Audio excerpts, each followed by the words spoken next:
हमारे गरीब लोगों के साथ में ऐसी हरकत नहीं करना था। हमारे गरीब लोग हैं, हम बहुत गरीब लोग हैं, दिन भर टपगारी बेचते हैं। हम दिन भर टपगारी बेचते हैं, शाम को आके रोटी खाते हैं।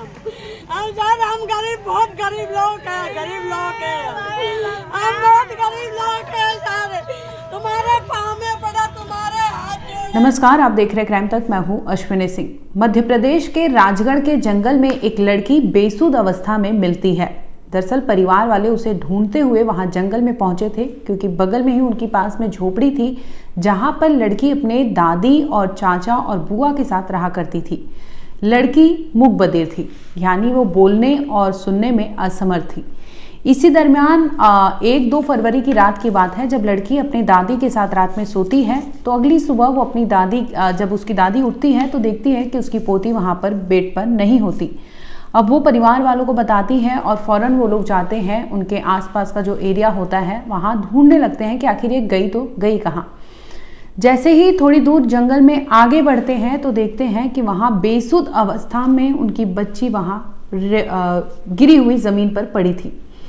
अब उसे ले आते हैं, वो लोग उठाते हैं। पहले तो देखते हैं तो कुछ समझ नहीं आता कि आखिर इसके साथ हुआ क्या है। इसके बाद परिवार वाले बच्ची को ले आते हैं घर में और देखते हैं तो उसको चाहे उसके इतने जख्म होते हैं उसके शरीर पर, चाहे उसका प्राइवेट पार्ट हो, चाहे शरीर का कोई अंग हो, इस तरह से उसे चोटिल किया गया था कि तमाम सभी जगह से खून आ रहे थे। ऐसे में परिवार को अस्पताल की मदद लेने के बजाय, पुलिस की मदद लेने के बजाय वो चुप्पी साध लेते हैं और घर में ही अपनी बच्ची को रख लेते हैं और उसका इलाज करने लगते हैं और सोचते हैं कि किसी को कोई भनक ना लगे, क्योंकि उन्हें भय था कि उस लड़की के साथ कुछ गलत हुआ है। अब मामला दबाया जाता है। 2 दिन तक बच्ची अपने दादी और बुआ और चाचा के साथ उसी घर में रहती है, लेकिन जैसे ही उसकी तबीयत हालत नाजुक होती है, वो दर्द से पीड़ा से कर्राती है, तो फौरन उसे अस्पताल ले जाया जाता है, जिसके बाद मामले का खुलासा होता है। बच्ची अस्पताल जाती है। जब डॉक्टर की टीम उसे देखती है तो फौरन पुलिस को सूचना देती है, जिसमें ये सामने आता है कि बच्ची के साथ सेक्सुअल असॉल्ट किया गया था। बच्ची की हालत बेहद नाजुक थी। फौरन डॉक्टर की टीम जो होती है उसकी जांच करने लगती है, रिपोर्ट्स निकालने लगती है, जिसमें ये सामने आता है कि बच्ची के साथ दरिंदगी की गई थी। उसके बाद वहाँ पर उसे छोड़ा गया था। अब सवाल ये था कि आखिर जब परिवार वाले बच्ची को जंगल में ऐसे बेसुध अवस्था में पाते हैं तो वो उसे डॉक्टर के यहाँ ले जाने की बजाय वो घर में रखते हैं, जिसकी वजह से उसके ट्रीटमेंट में डिले हो जाती है। अब डॉक्टर की टीम उसकी जांच करती है, इलाज करती है। इस दरमियान उसकी 2 मेजर सर्जरी की जाती है, क्योंकि उसके जो इन्फेक्शन थे 2 दिन हो गया था और 2 दिन से उसके जो इन्फेक्शन थे वो धीरे धीरे बढ़ रहे थे, यानी इंटरनल जो उसकी इंजरीज थी वो काफ़ी गहरी थी, जिसकी वजह से उसके इंटरनल इन्फेक्शन बढ़ गए थे। दूसरी ओर आपको बता दें कि 2 मेजर सर्जरी के लिए भी डॉक्टर ने कहा था, जिसके बाद 2 मेजर सर्जरी की जाती है। और जब इलाज चलता है तो इसमें ये सामने आता है कि बच्ची जो है उसके इंटरनल ऑर्गन्स में, इंटरनल जो पार्ट्स हैं वहाँ पर इन्फेक्शन काफ़ी हद तक बढ़ चुका है, जिसकी वजह से उसे ऑपरेट करना पड़ेगा। और इसके साथ ही डॉक्टर ने 2 मेजर सर्जरी की। अब इसके बाद बच्ची की हालत और नाजुक हो जाती है, जिसके बाद वो सांस लेने में सक्षम नहीं होती और यही वजह होती है कि उसे डॉक्टर की टीम वेंटिलेटर पर रखती है।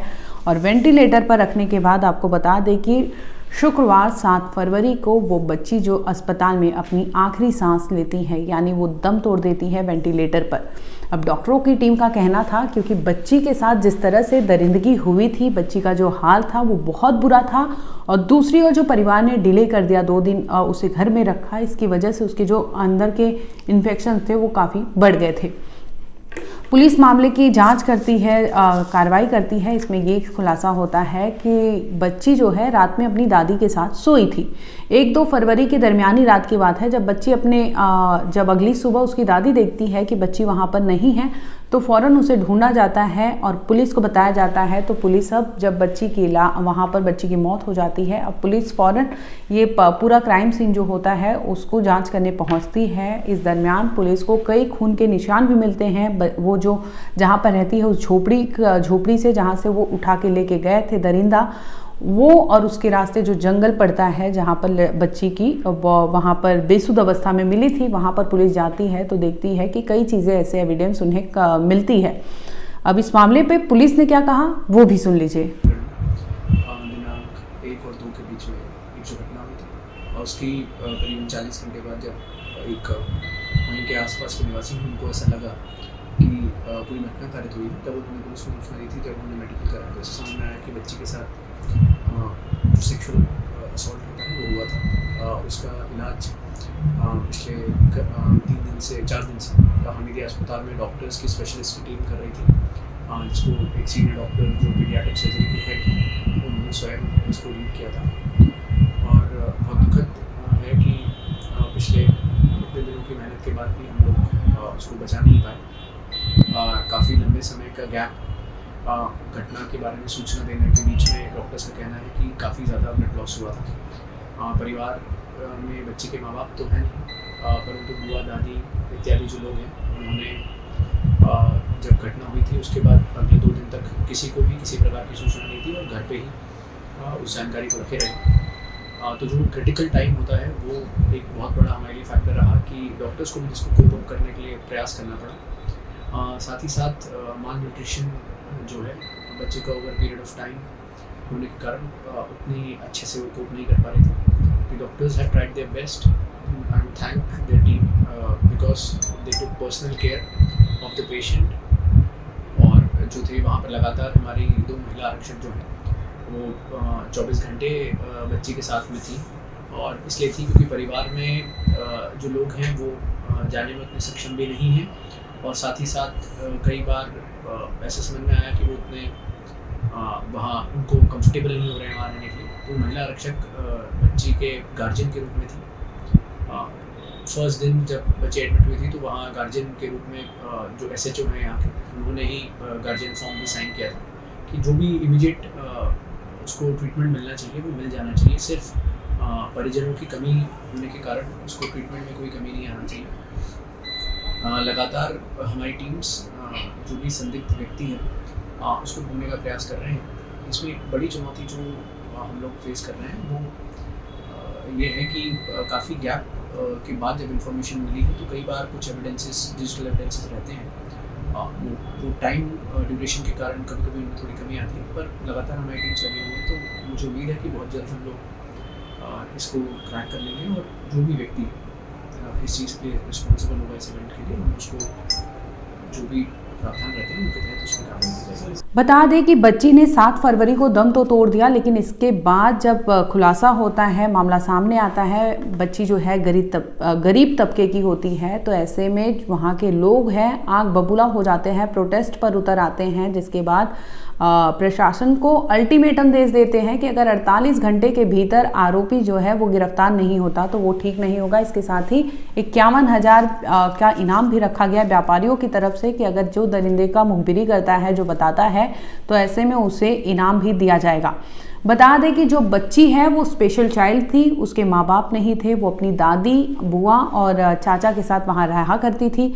इसी दरमियान जब वो रात में सोई थी तो उसे घसीट कर उसे जबरन उसके घर से ले जाया जाता है, जहाँ पर उसे हवस का शिकार बनाया जाता है और वो करने के बाद उसे खेत में ही छोड़कर वो आरोपी फरार हो जाता है।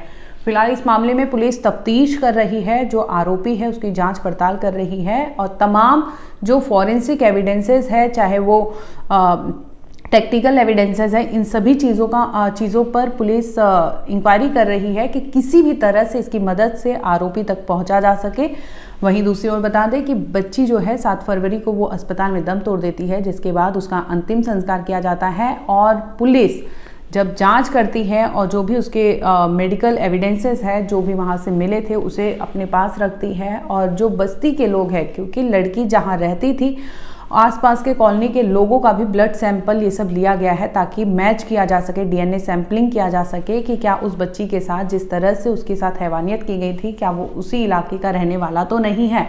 दूसरी ओर बता दें कि बच्ची की जो इंजरीज थी, मल्टीपल ऑर्गन फेलियर था, इसके साथ ही उसके पेट में ये तमाम इन्फेक्शन फैल गए थे, जिसकी वजह से उससे वेंटिलेटर पर रखा गया था। लेकिन फिर भी आखिरी दम तक वो लड़ती है, लेकिन अफसोस कि बच्ची बच नहीं पाती। इस मामले पे पुलिस अभी भी कार्रवाई कर रही है। इसके साथ ही बच्ची का पोस्टमार्टम करा लिया गया है और जो भी उनके एविडेंसेस है फॉरेंसिक वो रख दिए गए हैं और पुलिस अभी भी ढूंढ रही है कि आरोपी जो भी था, जो कल्प्रिट है इस केस में, जिसने इस तरह से बच्ची के साथ हैवानियत की थी। क्योंकि परिवार जिस तरह से आरोप लगा रहा है, परिवार का ये कहना था कि उसके शरीर के कई जगहों पर ऐसे जख्म थे जो वो खुद बता नहीं सकते। बच्ची की हालत बेहद नाजुक थी, लेकिन फिर भी वो घर में रखे क्योंकि उन्हें डर था कि उनकी इज्जत के साथ खिलवाड़ होगा, उनकी बच्ची के साथ इस तरह से उसकी बदनामी होगी, जिसकी वजह से वो छिपाने की कोशिश करते हैं। और यही वजह होती है कि 2 दिन तक बच्ची घर पर होती है, इलाज में उसके साथ देरी होती है, और जिसके बाद जब डॉक्टर के यहाँ पहुँचती है तो ये रिपोर्ट आता है कि एक्सेस ब्लीडिंग हो चुकी है और अंदर जो इंटरनल उसके ऑर्गन्स है, मल्टीपल ऑर्गन्स फेलियर है, और जिसकी वजह से आखिरकार वो बच्ची अब इस दुनिया में नहीं रही।